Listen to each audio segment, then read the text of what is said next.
Hello and welcome back, my name is Literally Dead, and today I have another 9-15 team for you today for Mel. The relics I'll be running will be the TP, Mask, and Shield relics. The altars I'll be running will be 10 Blacksmith, 10 Blood, and 5 Greed. Let's get right into it. So with 10 Blacksmith, you're guaranteed a tier 2 to 3 item in the first round. For this one, I would just go for like bows or something. That's nice. Attack speed is very important for Mel since she sometimes attacks super slow, right? So the more bows, the better. You can also give her swords and staffs, those work. You can also give those swords and staffs to your Looney, but I'm getting ahead of myself. So let's talk about the other stuff first. There's also 10 points in Blood. That Blood also gives a Mighty Block, as well as offer, attack HP drain. There's also 5 points in the Greed altar. This helps with getting a tier 3 Mel in the first round, and honestly that should be enough to last you till round 5. Maybe by then you should have a tier 4 and so on. Whatever. Anyways, let's talk about the relics. So you have the TP relic, which will be very useful because you can take out the backline very quickly. And taking out the backline is very important because those frost witches and the frost shamans, which do the crow guys, the crow guys, those suck. Anyways, killing those fast, very helpful. To help out your carry Mel, I have the Mask relic, so there's 2 of them. Double the Mel, double the effect, which is very nice, especially when the ability does a huge sweeping effect. Sometimes Mel can take a lot of damage and that's not fun. So I have the Mighty Block relic. I think it's the Shield relic. The Shield relic will help gain 5 Mighty Blocks. So not only Mel and the Mask Mel, but for your Lily and Looney, which you'll eventually have. Now let's talk about the form. Like I said, you'll have a Lily and Looney. The Lily will be in the front line to deal some damage, and the Looney will be in the back line to help aid and boost your Mel. Pretty simple, right? I forgot to mention this, but by round 5 you see those freeze guys, and they freeze the highest tier unit you have. For me it's the Mel, and it should be yours too, right? However, when Mel is on the teleport relic, for some reason they don't freeze, and that's really cool.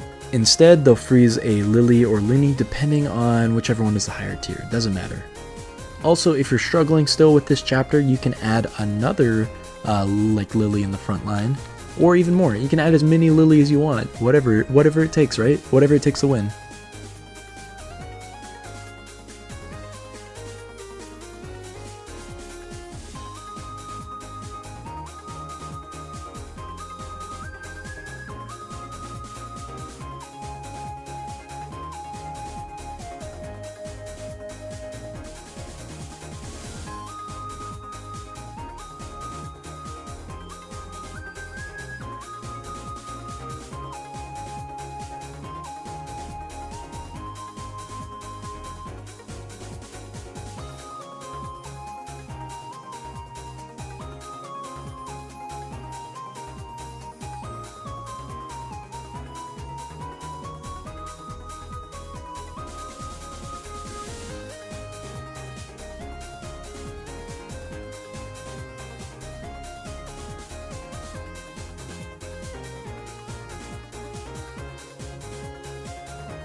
Alright, boss time. So for this, Mel does do a lot of damage, so that's going to be very nice. However, you want to be very careful because of the boss's one-hit kill ability. Therefore, it's important to have a bunch of Lily in the front line to tank all of those hits. If Lily gets hit with those one-hit kill abilities, she actually doesn't technically die. She just goes back to her like small form and can effectively respawn back into her golem form. So it's nice to have those in your front line. I usually have 3.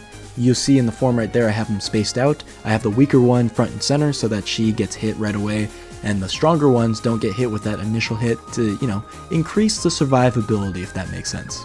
You can also keep your Looney to boost your Mel, and Mel is just there off to the side to deal as much damage as possible.